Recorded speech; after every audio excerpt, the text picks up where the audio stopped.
Welcome to Owl About Games, a podcast where we talk about all different aspects of board games, from design to mechanics to board game news, including updates and information for games from Open Owl Studios. I'm your host, Natalie, and I'm joined by Brendan.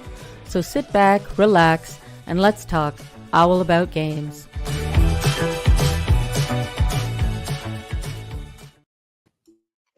Hello, everybody. So it is another First Friday here with Natalie and Brendan. Hello, good morning. Yeah, it's good morning. I keep forgetting. I'm like, it's 9 a.m. it's for you. afternoon for you, but I think I'm like 3 Yeah. hours 3 hours earlier. Yeah. Yeah.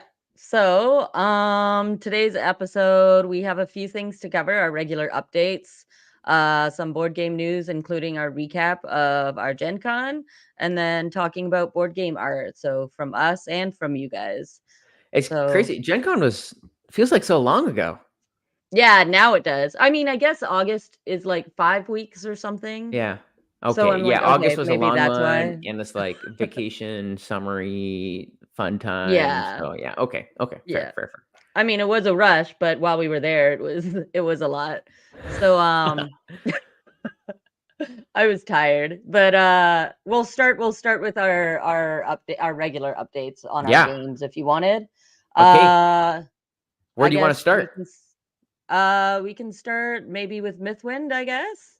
Oh gosh. Yeah, okay. So Was that the wrong choice? You want something else? No. So this is good. We've made so much progress this past month on a bunch of different things. Okay, so Mythwind reprint and Friends and Family expansion. Everything from all of the revisions on any of the first stuff is finished, finalized with the factory, and we are going to start printing, I think, next week. And then we are receiving samples, I think, for the Friends and Family stuff next week. So I know the Dice Tower is actually currently in the mail to Nathan, so he's going to take a look at that. It's going to be cool, Dice Tower. I forgot the Dice Tower instead of thinking like the channel, the Dice Tower. Oh yeah, no, the like the Mythwind Dice Tower. It's really cool. And then Nathan is so it's great. That one's rocking and rolling. We are on track right now for manufacturing to be finished in December for Mythwind, and then that means a Q1 delivery. Which, let me just see on our Kickstarter.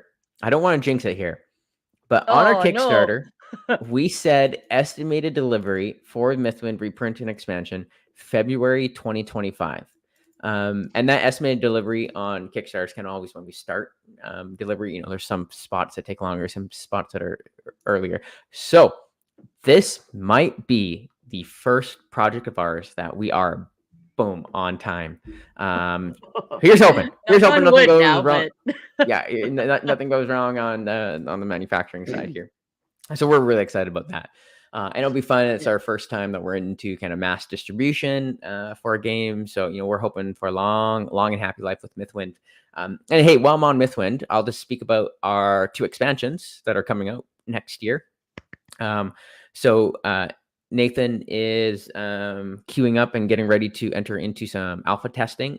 If you're wondering, hey, how can I test the herbalist or herbal? Is it herbalist or herbalist? That's the real question.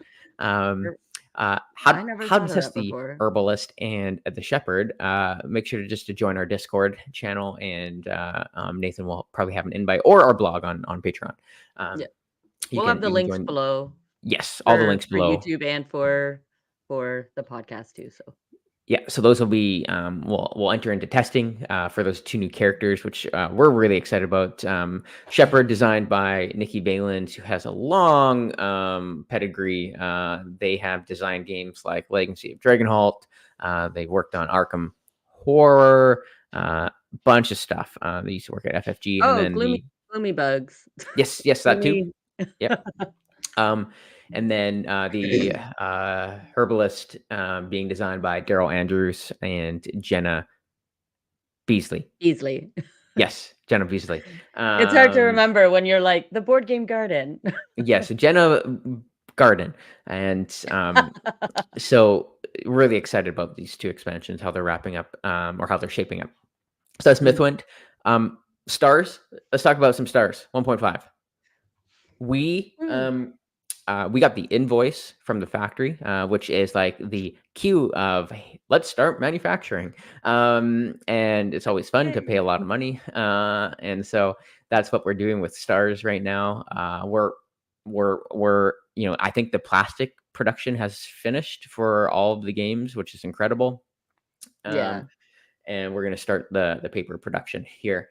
And so we're thrilled. We're amped about it. It's a big project. We're hopefully that 1.5. It's I believe it's kind of a worthy update to the game. This is kind of like the definitive edition of Stars. So really excited to kind of get that. And the timeline is actually very similar to Mythwind. Our factory's estimating December delivery, December finish date. And our goal for both Mythwind and Stars 1.5 is to get them on boats before Chinese New Year.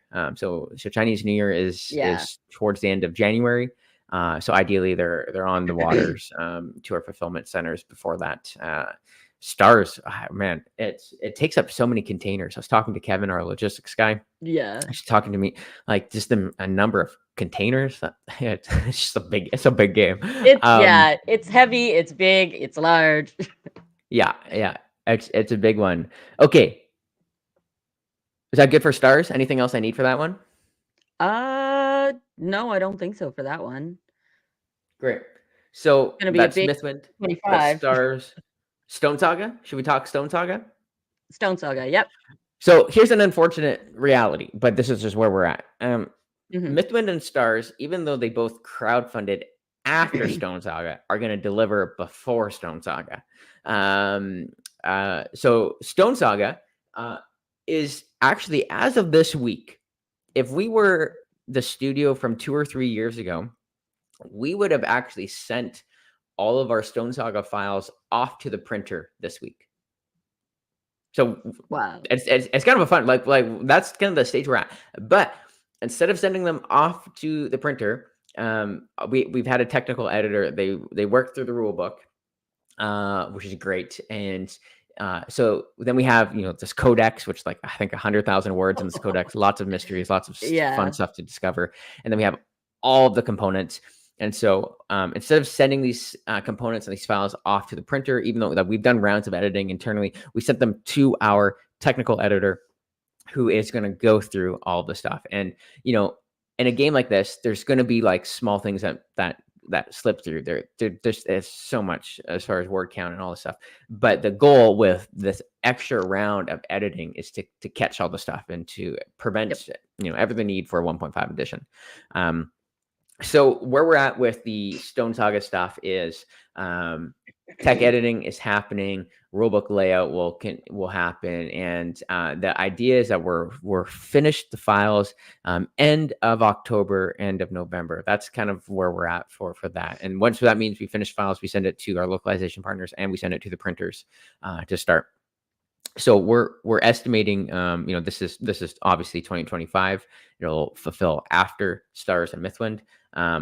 But hey, thanks for your patience. I know I've heard random stories about just talking to people and like, hey, when's Stone Saga coming? I'm like, I know, I'm sorry. It's a magical beast of a game. And for all of you who got it on the first edition, my hunch is that when we go to reprint, the MSRP will be increased from $99 to $129.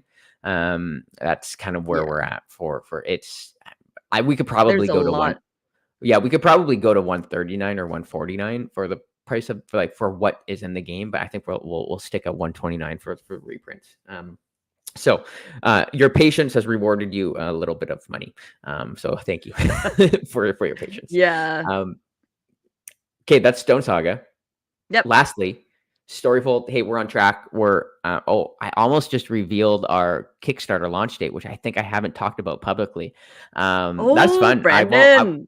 I won't do it. So we're launching Storyfold in the next couple months here.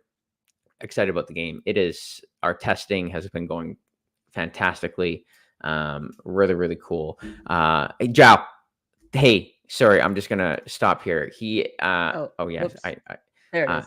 hey, thanks. Just talking about Stone Saga here, and it's an amazing game, worth the wait. Hey, thank you so much for your feedback, and we need to talk. Giles is the designer on the app, and we're almost to the point where we can hand off the codex for kind of an app version, which is incredible. So yeah, Storyfold, that we're on app's track. amazing. I will kind of give a tidbit. We're planning Storyfold to enter into. So we have a Kickstarter plan. We have a kind of a crowdfunding only version of Storyfold planned, and the retail version we hope to we're planning on being in retail in next year, so Q4 next year. So October, November, December. So that's kind of I will share that about delivery date for Storyfold. So we're hoping and planning for a quick turnaround, and the team's working hard, and we're confident that we can hit that. Great. That's all of our active projects that have been announced. And scene. Yeah. I mean, so many of the projects now are like all heading to like this wrapping up part that it's like Crazy.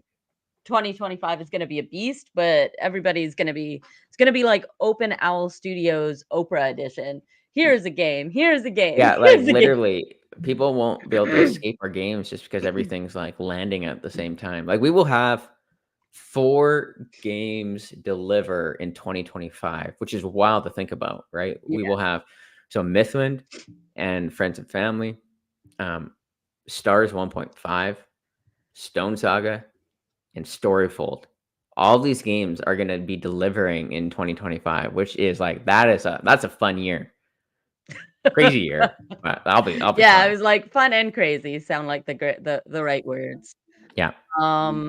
But yeah, so 2025 is exciting. But we did still have our Gen Con Yes.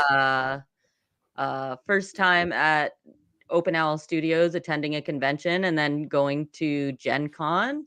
So it was really just Brendan and I that came this year, and we did a community event. But first of all, you guys voted on which sprite to take on the trip. So uh, while this little guy Fix was with me for part of the way, he wanted to stay in Indianapolis at one point. So, but this is who I have tattooed on my thigh. Yeah, which is I was like, at first it's the one that I wanted to bring with us, Yeah. and then I totally forgot that you had the tattoo until I came home, and I was like, "Ah, next time." I would like stand up and show my thigh, but I feel like that's kind of No. weird for a live stream, so I won't do that. You guys just have to imagine for right now. No, don't do that. But yeah, so we traveled to the convention, mostly just went around. Myself, I went through the halls maybe a little bit, and the first time that I went to Lucas Stadium, so I'd never been in there for their game days and stuff. But mostly I don't know what else you got up to, Brendan, while you were there. Yeah, lots of meetings. My weekend was full of meetings. It was great. Met with our distribution rep, Patrick, and showed off Storyfold to some people, which was fantastic. Had dinner with the Chip Theory guys, someone from Stonemaier and Orange Nebula, and so that was fun. And then we met with like a bunch of content creators. I don't know if you have any of the pictures from. Yep, I have some of those. So Oh, yeah, go for it. So yeah, our main event actually when we went to Gen Con was obviously our community party. Obviously wish we had been able to have everyone that had wanted to go come to the community party.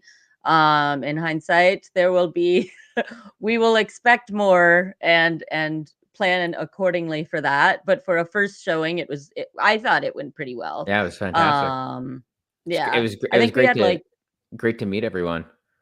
Yeah, it was like 200 or so people on the waiting list that we couldn't get, but this was us after we had set up, so we actually got all of our banners out, which thanks to the art team at Open Owl Studios for getting those together for us. And then yeah, so we were pretty jam-packed, and it was a pretty good showing for a mix of content creators, industry people, and then obviously our own community that we invited. So a lot of mixing and mingling that happened. My voice kind of was gone the next day, but It was yeah, it was honestly, it was lots of fun. I met this one couple, um, and one of them had backed Stone Saga, and then the other had backed Mythwind, and they actually didn't know that they had backed from the same studio. And then they both got the email to invite them to this event, and so that was really fun. Oh, this is great, great yeah. photo, Meg and Jenna and Yeah. Daryl. Yeah.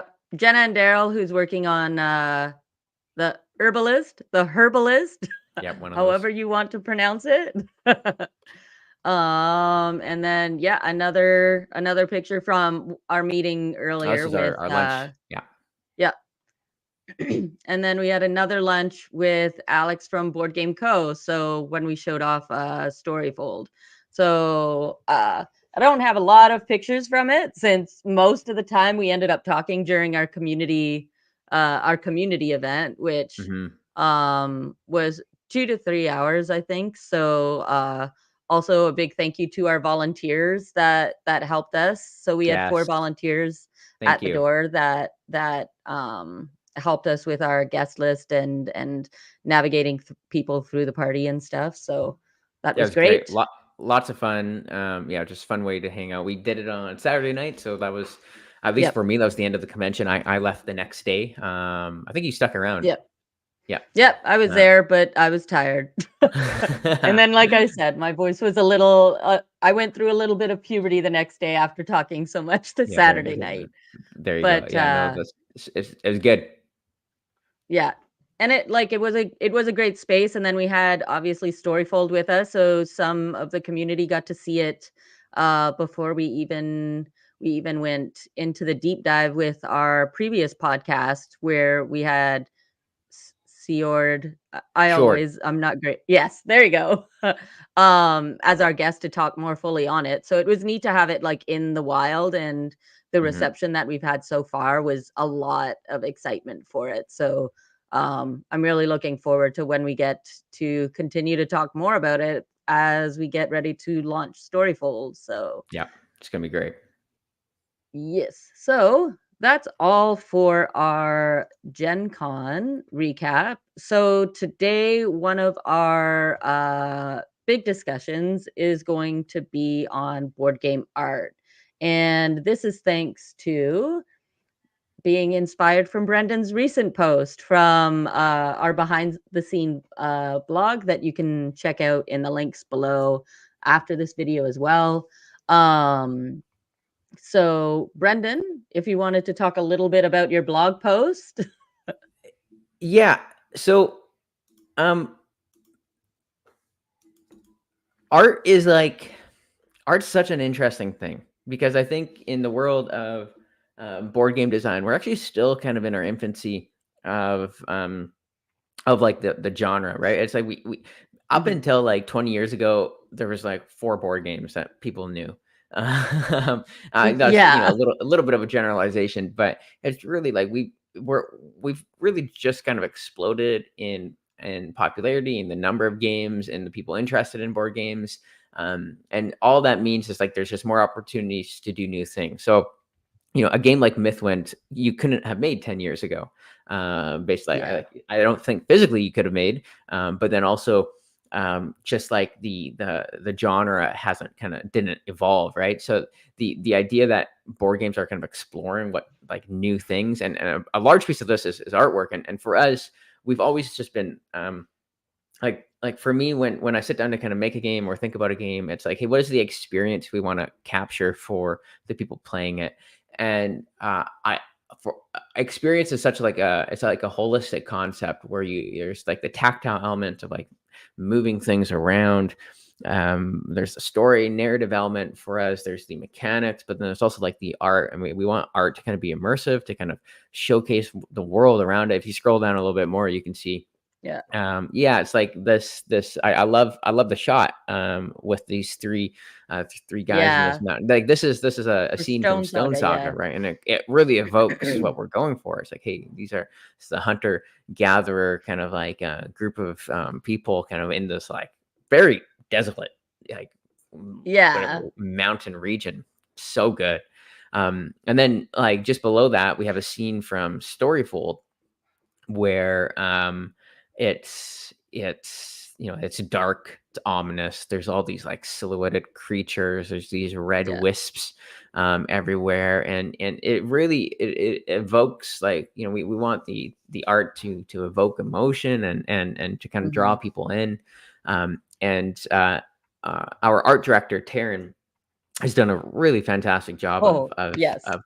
of honing this in over the past couple years since she joined the team, and really kind of finding some excellent artists. Like we have some excellent artists. Andrea from for Stone Saga. He's worked on Stone Saga, and Justine for Storyfold has been fantastic. Mhm. This is a piece from Jones of Icario's Stars expansion of the Peanut. It's this asteroid in space, which is I think aptly named. So that's just fun too. So Yeah. we love art. Scroll up to the top. It's one of my favorite pieces at the very top. If nope, Oh, the further very up. top. Yeah. This like it's such a great scene. This is another Stone Saga piece that Andrea did. And it's Yeah. like we have our people canoeing. It's I think we have so a couple things. We have never done as much artwork for a game as we have done for Stone Saga. It Yeah. is an insane amount of artwork, like pieces of art, and not just like items and stuff, but actually like scenes like this. Yeah. It's wild. It's wild. And so Like, that game in general is epic in almost every way, but the artwork is just crazy. yeah, artwork And is so many next different level. scenes too, so it's just yeah. It's really cool. It's really special. The team has done such a fantastic job on it. And so artwork for us is like really it's really special. And there's other companies. I think Natalie, you have um some other kind of examples of different games and Yeah. maybe artists on BGG up there, I see. Yeah, so, I mean, for me, when I think of art in board games for me, I mean, I do tend to like chunkier games, but it's Mm-hmm. almost like I can tell there's some art or there's some people who do art where it's like as soon as you see it, you almost know who the artist is gonna be. Yeah, So sure. it's like when Ian O'Toole does his games, I mean, they're usually with Lacerdas, as you can see here, but it's like he's done like a fair bit of games that some of them like Raw, who came and Voidfall and Yeah, Voidfall. Unmatched. I like the Voidfall. Who did Black Angel? Artist. Oh, Oh, that I was forgot. Tool also helped with Black Angel. I love the colors in Black Angel. Yeah. Um, I don't know if it's gonna be ranked high. It's not. No. Oh, Oh wait, yeah, there it there is. it is. Yeah. Um, Let's see that. this have you played this game? It is so chunky. I Uh, haven't.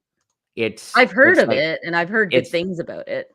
yeah. The concept for me was so good, and then I think the weight was just too much. It took away from a little bit of the. I saw I had bought it, and then Yeah. sold it. But yeah, no, it's cool. I Yeah. think you have Oh, it is on the heavier side. it's heavy. Yeah, I think you have Root, right? You Yeah. have Root, this I is mean, Kyle Farron and his games, it's a very particular uh type of art. this one's an interesting one because Leader Games do all of their games use Kyle. I think so. At least as far as I know. I'm not sure with Vast, but, no, I'm pretty sure he's done all the art for their games. Yep. Kyle did Vast. I'm looking at it here. He did He did Arcs, right? Arcs, the newest one that's blowing up. Yeah.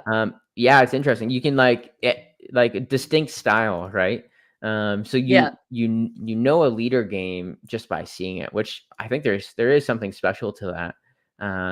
Really kind of line art. And a lot of people have their art and then their names all being like 4 letters for every game. Is that a thing? Yeah. So it's Vast, Sparks, Root, Arcs, Fort, Ahoy. Oh, that's clever. One day, if they ever run out of 4-letter words to name a game. Well, they have an old game called Trick or Treat, but I think that was before Root. That might have been one of their first games. And it wasn't designed by this looks like one of their first games. It wasn't designed by or artist. This was pre Kyle Day. It was designed by Patrick. Wow, fascinating. That's a long it looks like it was a long time ago. Cool. Yeah, no, it's great. What else do we have? Sleeping Gods, I think is along the same lines as like the art style when you see it of a particular studio with a particular person. So I think Ryan does I really like his scenes. Like each of like the cover of like his covers are cool. I like his the Sleeping Gods, Distant Skies. I like just the classic Sleeping Gods cover with the boat in the water. I think he does a really good job there. And Ryan is like I've never met him, or maybe I met him like really briefly once, but it's fascinating because he's the designer, he's the artist. That's like I'm narrative designer. There's a lot. They do a lot of work. He works. Yeah. He works hard. He works, guys. But yeah, I've only played Sleeping Gods. And then what is it? Rome, which was like a small game, but it's like Rome had all like the art from the other games. And since at the time being more of a solo gamer, I didn't do like beyond above and below, near and far, all those ones. So let's do you have stuff from our community? Different pieces from our community? Let's jump to that. I'm curious to see what people from our community mentioned here. Okay. So this one was from your blog post. So Cass Crush said the Arborea board is amazing. The colors and graphics are bright and intriguing. Lost Ruins of Arnak has rich colors and great depictions of amazing artifacts and guardians. And you already know Mythwind is beautiful. So thank you for that, Cass Crush. Arborea, the color choice, it's so striking. It's very bold. Like I've played this game once and I was more overwhelmed by the board and stuff. I do like bright colors, but it was a lot for me. Yeah, it's a lot on there. I remember seeing the Kickstarter. I love their cover art because I think their cover art does something really special. I don't know if you have it here, but their cover art is it has a crazy burst of color. But it's on a mostly white background, and so I actually think it helps pop. And just there's something with the contrast. No worries if you can't find it. That's fine. Oh yeah, there you go. You have that. Yeah, there we go. Art. Yeah. So the contrast is it's really striking. Oh hey, Steve from Co-op Guild joining us. Hi friends. Hey Steve, good to meet you. And then Middle Class Joe is mentioning about leader games that he's betting that the 4-letter thing was a coincidence that turned into probably. Like I think Vast was their first one, and then Root happened to happen. That I'm like, okay, we're just gonna go with it now. So okay, so this was Cast Crush. Who else do we have? Yep. Let me see. So this is from our Discord channel. Yeah. So they said my favorite board game artwork is from Mr. Coddington, Lena and David for Title Blades. Obviously, their little picture here is one of the characters from Title Blades. I didn't actually know that. That's great. Oh, I was like, I wonder which game you're going to choose. But I really liked Title Blades. I have this game still, the big like Kickstarter version. The art in it and the world that they created, it's like they have been doing and they can do so much with with the characters and the world that they've kind of built with this one. What kind of game is that? Like, so I've seen it around. I never looked into it though. I see this one. I think the first one is more like worker placement, and then dice placement on different monsters and stuff, and upgrading your dice so they get more specialized as well. You all start with like basic dice, and you can like improve them over time, and then you use those dice to like battle different creatures on the reef. But there's a whole bunch of other things you can do. So you go to like a coliseum to get different items and resources, to upgrade cards for your character. You have your own deck as well. But yeah, there's a lot going on with Tidal Blades. But now I think they were doing Tidal Blades 2, and it plays like a little dungeon differently. crawler. Yeah, campaign-based dungeon crawler. Cool. Yeah, no, I'm on their I'm on the crowdfunding. Yeah, raised like $1 million. Pretty cool. Cool artwork, great world building. Yeah, fantastic. Yeah. So I mean, there's a lot of space with this one, but the player boards, you get to spin stuff. Like there's a lot of tactile things you get to do, which can be fun for some of the people I play board games with that need like it needs to be pretty and I need to be able to touch things, and then they're interested. Yeah, that's for me. Me too. But we will get on to the next one. So this one I think it's also from our Discord community. So they said, honestly, Stars of Icarios and Mythwind have amazing art. Thank you. Open Owl Studios games. I have to give it to Call to Adventure by Brotherwise Games, specifically their Stormlight Archive edition. The art for everything from player info tray to card art is stunning. I've seen it. I haven't played this one, but if you're a Brandon Sanderson fan. Stormlight Archive, Call to Adventure. I think they have a couple of Call to Adventure games, right? Yeah, they have this one. There was like a Patrick Rothfuss. Name of the Wind one. They made. Yeah, they made that as an expansion. I don't think it's a like play on your own base game like Stormlight Archive is. Yeah, sure. And I mean, they also just did that Brandon Sanderson Kickstarter campaign that got like 14 or 15 million dollars. Crazy. Yeah. Records. So I think it was like, it was the third or second most funded campaign on that platform, with Brandon Sanderson's book series being like one of the first ones. So it's like he just takes up all the spots. Good old Brando. Yeah. I'm starting to read the game, so maybe I'd get more of this art after, but nice. It is neat. Let's see. There is... Oh my gosh, this game. Yeah. So Board and Shield, who's on Instagram, messaged us and said that they found Old King's Crown has some insanely pretty artwork, and I wish I had backed this game. Yeah, so it's not released yet. No.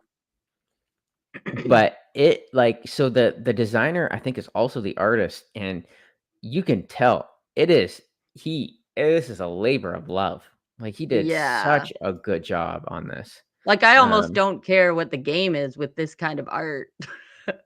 It's like it's amazing. Yeah, so cool. I'm happy they did well for. I think this was his first. Yeah, his first one created. Yeah, so good job. Good job, guys.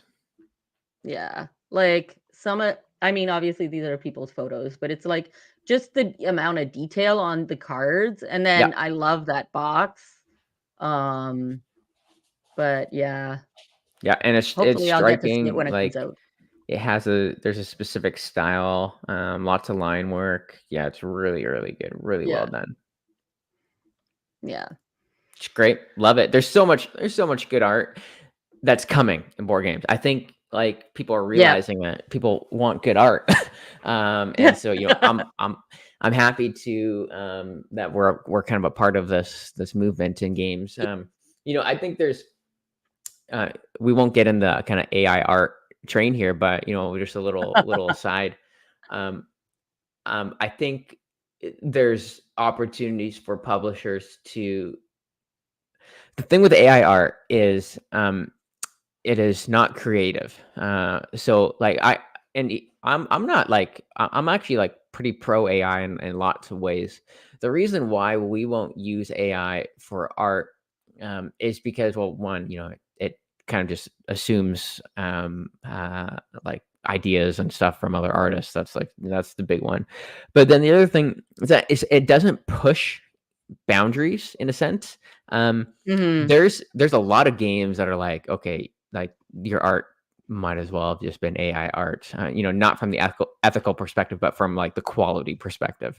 Um, um, Yeah. but the thing is, like, you can't push the same boundaries in a good way. You can never get something like the old King's Crown with AI art. And like the Yeah. consistency and like, hey, we're doing this across components. And so for us, like, we love working with our artists. We love creating worlds that are distinct and unique and with a kind of specific vibe and culture, like flavor. So something like Mm-hmm. Storyfold and Justine just like rocking that world. It's something that we couldn't do otherwise. And so that's an interesting thing. There's a couple companies that over the past few years that started using AI art in a little bit. I'm like, hey, why? Yeah. Like, one, you don't need to do this. You're already Yeah. making enough money. And I'm like, and then two, it's like, it actually doesn't look that good. And so, Yeah. um, yeah, so it's, yeah, as a whole discussion, but, Yeah. That's its um, own whole like podcast thing if we yeah, ever wanted yeah. to do that. But Oh, well, yeah. this is great. Fantastic, Gen Con wrap up and art wrap up and update. Happy. Hey, thanks everyone for joining us. I'm sorry. Wait, do we have anything else? I didn't Oh, know I was up not on your list. really. Great. I mean, if you played any games recently, but Oh yeah. Hey, no, yeah, let's talk about that. So I've been Jocelyn and we've been playing some role player adventures. Um oh, yeah, so like the role player campaign like game. the Yeah, it's it's actually it's like the story one, right? It's not just yep. creating the characters. Oh Yeah, yeah, and I've you know wanted to what? try. It's not super complex, but it's a fun choose your own adventure game. That's like kind of RPG that's like guided. And there's only 11 scenarios, and so we kind of know what we signed up for.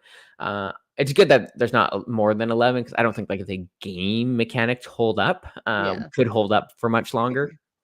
But for what it is, like, hey, we're enjoying it. We're having a good time. It's been a while since we've played a campaign game. I think we're three scenarios in.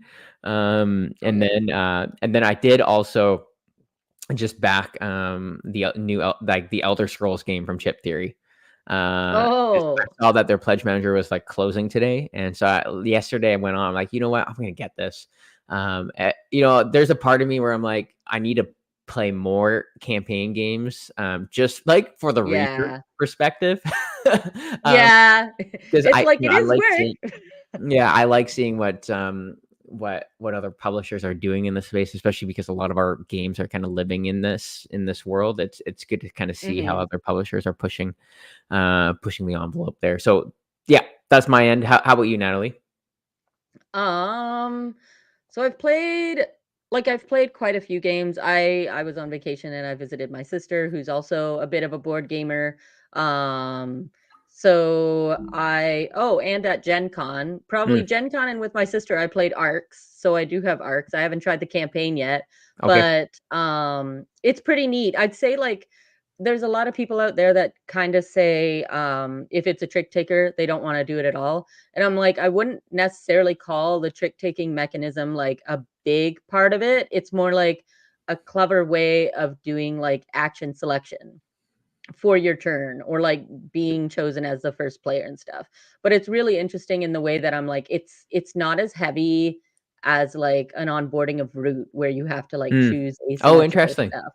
Yeah. So I feel like it's an easier entryway into their games. I haven't played all of their games yet, but more of an easier onboarding to get players into the game as well. And then when you're done playing, it's like, oh, I could play that like right over again and try and see what I could do differently. And there's different ways that they do have asymmetry in the game, but there are choices where you can almost play without those to play the game as well. So it's interesting the take that they have on it, and I can see how it's kind of blown up. Obviously there's a specific video that had arcs blow up a lot more before Gen Con. Was that And the Sharp and then Sit Down video? yeah. Yeah, okay. Yeah. And then I still have Tainted Grail Kings of Ruin on underneath my board game table to continue playing. Nice. And another new one that I did was over the weekend. I had a couple people staying over, and one person likes Magic the Gathering, one person likes Disney, and then I play board games. And there was a sale for Disney Lorcana, so we all just went and got starter decks in the Gateway box and tried that, and it was like really like that's all we pretty much did for the weekend. I don't think I'll ever be competitive, but it was like interesting to go look into trading card game again. But I get too scared to spend money on things I don't know what I'm getting in the package. It's TCGs and skirmish games. They're like never bottomless money sinks. Both of those you can just like invest. Oh, sorry, invest money. That's investment. That's okay. People, I was like, you know what? Everyone spends money on their hobbies, right? It's just like, just just changes. Okay, that's great. I mean, mine are more organizers, so board games and organizers for them. Love it. Fantastic. Hey, good to hear. Good to get on podcast again. I feel like it's been a bit. Oh, I guess we had the short one last time, so it's good to get to kind of rejoin this. Thanks, Natalie. Yep. So thanks everybody for tuning in. There'll be links to the blog post we referred to in the info section on YouTube, and then also when this later goes live on podcasts wherever you listen to them. We will be back as usual next month, the first Friday of every month, and we will let you know what that episode will be about. So otherwise, I think we're good, and we will see you guys next time. So thanks for tuning in. Hey, take care. Bye.